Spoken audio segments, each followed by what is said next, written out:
বন্ধুরা, তোমরা সবাই কেমন আছো? আশা করি তোমরা সবাই ভালো আছো। আজকে আমি করবো চানা মশলা। চলো চানা মশলা করা যাক। আমি আগের থেকে ছোলাটাকে সেদ্ধ করে রেখেছিলাম, দেখুন কি সুন্দর সেদ্ধ হয়ে গেছে। আমি তারপর নিয়ে নেবো কুচানো পেঁয়াজ, দেবো কুচানো পেঁয়াজ, দিয়ে দেবো 1 চামচ লবণ, তারপর দেবো হলুদ। এখানে মিক্সিতে ধনিয়া আর জিরা নিয়ে নিয়েছি। তারপর দিয়ে দিলাম আদা রসুন আর পেঁয়াজ। আমাদের এখানে পেস্ট করা হয়ে গেছে। পেস্ট করে রাখা মশলা ছিল সেটা দিয়ে দিলাম।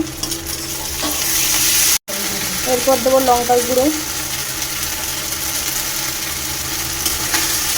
মশলাটাকে ভালো করে কষিয়ে নিয়েছি, দেখুন তেল ছেড়ে এসছে মশলাটার ভেতর থেকে। এবার এর মধ্যে দিয়ে দেবো সেদ্ধ করে রাখা ছোলা। এরপর এর মধ্যে দিয়ে দেবো টমেটো সস, তারপর দিয়ে দেবো গোলমরিচের গুঁড়ো। তারপর আমি এখানে দিয়ে দেবো পরিমাণ মতন জল। তারপর দিয়ে দেবো আমি এখানে স্বাদ মতন চিনি। সবার লাস্টে চানা মশলা দিয়ে আমি তরকারিটা নামিয়ে নেব। চানা মশলার সাথে সাথে ফুলকো লুচি, জমে গেল না ব্যাপারটা? টাটা।